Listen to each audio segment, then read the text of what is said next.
பாடம் 3 மாட்டு வண்டியிலே.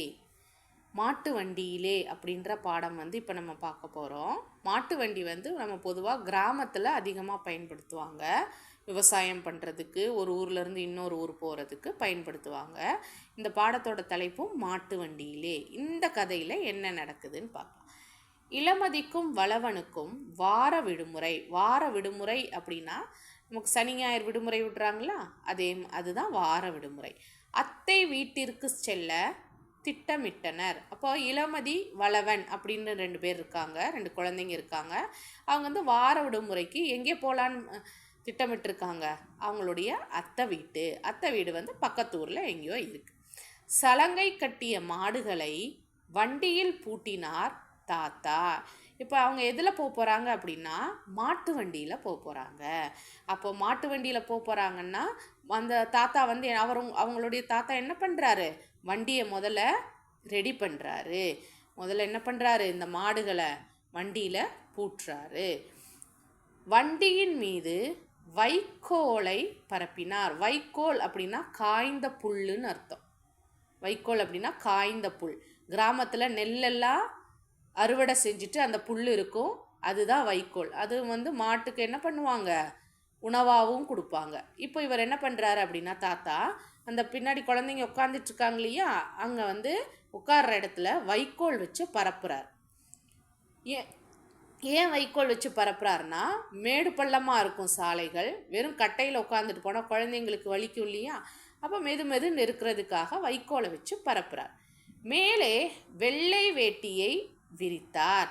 அப்போ வைக்கோல் மட்டும் இல்லாமல் அதுக்கு மேலே வெள்ளை வேட்டியை விரிக்கிறார். ஏன்னா வெயில் வந்துச்சுன்னு வைங்களேன், அந்த வைக்கோல் உடம்புல பட்டுச்சுன்னா அரிக்கும்.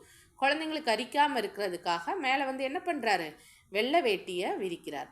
தாவி குதித்து இருவரும் ஏறி அமர்ந்தனர். உடனே தாத்தா வண்டியை ரெடி பண்ணோன்னே 2 பேரும் என்ன பண்ணிட்டாங்க? ரொம்ப சந்தோஷமாக வண்டியில் ஏறி உட்காந்துட்ருக்காங்க. ஜல் ஜல் என்று சத்தமிட்டவாறு வண்டி கிராமத்து சாலையில் ஓடத் தொடங்கியது. இப்போ மாட்டுக்கு பாருங்க சலங்கை கட்டி விட்டுருக்காங்க. அதனால் மாடு போகும்போது அங்கே என்ன சத்தம் கேட்குது? ஜல் ஜல் ஜல்னு சத்தம் கேட்குது. சாலையின் இரு மருங்கிலும் பசுமை போர்த்திய வயல்வெளிகள். சாலையில் போயிட்டுருக்கு வண்டி, 2 பக்கம் பார்த்தா வயல், பார்க்கவே பசுமையாக இருக்குது.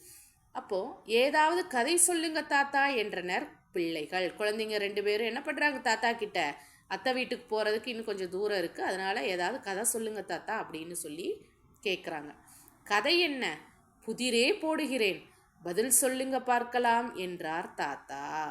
இப்போ நான் கதை வேண்டாம், நான் என்ன சொல்கிறேன்? புதிர் போடுறேன்னு சொல்கிறேன். புதிர்னா விடுகதை, அதுக்கு நீங்கள் பதில் சொல்லுங்க. கதை என்ன? புதிரே போடுகிறேன், பதில் சொல்லுங்க பார்க்கலாம் என்றார் தாத்தா. புதிரா? கேளுங்க தாத்தா, சொல்கிறோம் என்றனர் பிள்ளைகள். புதிர் அப்படின்னா விடுகதை. தாத்தா சொல்கிறாரு, கதை வேண்டாம், நான் இன்னைக்கு என்ன சொல்கிறேன்? புதிர் கேட்குறேன் உங்களுக்கு, நீங்கள் பதில் சொல்லுங்கள். விடுகதை கேட்குறேன், நீங்கள் பதில் சொல்லுங்கன்னு சொல்கிறார். இப்போ தாத்தா முதலாவதாக கேட்குறாரு. இது ஒரு உரையாடல் பகுதி. உரையாடல்னா கான்வர்சேஷன். இங்கே பாருங்கள், நம்ம ஸ்கிட்டெல்லாம் பண்ணும்போது ஒருத்தர் பேசிட்டு அப்புறம் இன்னொருத்தர் பேசுவோம் இல்லையா, அந்த மாதிரி. இங்கே தாத்தா, இளமதி, வளவன் 3 பேரும் பேசுகிறாங்க. முதல்ல தாத்தா பேசுகிறாரு. 6ஐயும் 5ஐயும் கூட்டினால் பணம் வராது, ஆனால் பழம் வரும். அது என்ன? 6, 5 2ஐயும் நம்ம கூட்டணுன்னா நமக்கு பணம் கிடைக்காது, ஆனால் ஒரு பழத்தோட பெயர் கிடைக்கும். அது என்னன்னு கேட்குறார்.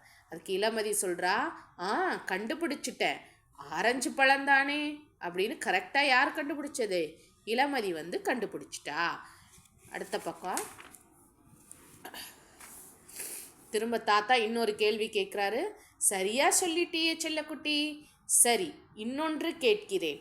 பிறக்கும்போது நிறமும் சுவையும் இல்லாதது, ஊருக்கு ஊர் சுவை வேறுபடும், அது என்ன? தாத்தா சொல்கிறாரு, இளமதியை பாராட்டிட்டு இன்னொரு கேள்வி கேட்குறேன். இது ஒரு பொருள். அது உருவாகும்போது அதுக்கு என்ன இருக்காது? நிறம்னா கலர், சுவைனா டேஸ்ட், 2மே இருக்காது.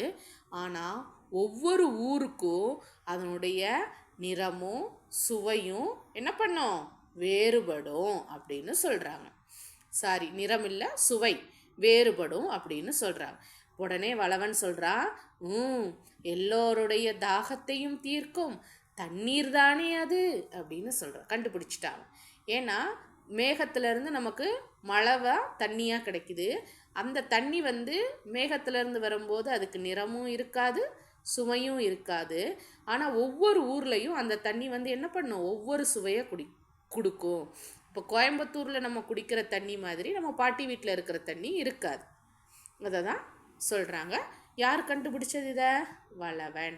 தாத்தா சொல்கிறாரு, ஆமாம் ஆமாம் சரியாக சொல்லிட்டீங்களே அப்படின்னு சொல்லி பாராட்டுறாரு. அப்புறம் இளமதி சொல்கிறா, அதோ வீடு வந்து விட்டது தாத்தா, அதோ வீடு வந்து விட்டதுன்னு சொல்லி இளமதி சொல்கிறா.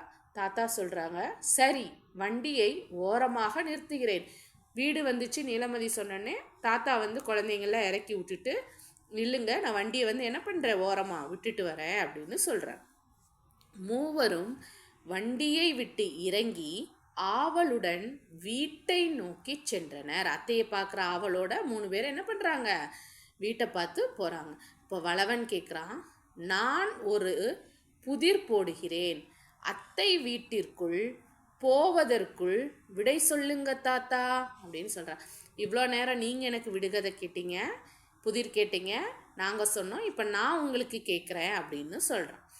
தாத்தா சொல்கிறாரு, எனக்கே புதிரா, சரி கேளுங்க அப்படின்னு சொல்கிறார். வளவன் கேட்குறான், இது 3ஆம் எழுத்து உடலின் உறுப்பு. இது ஒரு 3 எழுத்து சொல். இது ஒரு உடல் இது ஒரு 3 எழுத்து சொல்லுன்னு சொல்லிட்டு அதில் 3ஆவது எழுத்து உடலோர உறுப்பு. இப்போ ஓரெழுத்து உடல் உறுப்பு என்ன அப்படின்னா கை.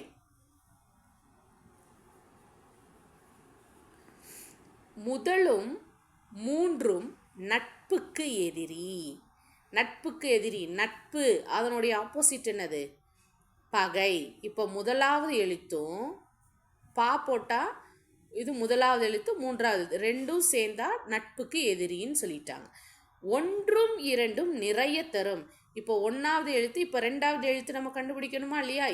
இங்கே ஒரு எழுத்து நம்ம போட்டோன்னா அதனுடைய பொருள் நிறைய அப்படின்ற பொருள் தரும். கொஞ்சமாக இருந்தால் நம்ம சிலன்னு சொல்லுவோம், நிறையா இருந்துச்சுன்னா என்ன சொல்லுவோம், பல அப்படின்னு சொல்லுவோம். இப்போ நமக்கு 3 எழுத்து சொல் கிடச்சிருச்சா? 3ம் சேர்ந்தால் உட்கார உதவும். அது என்ன?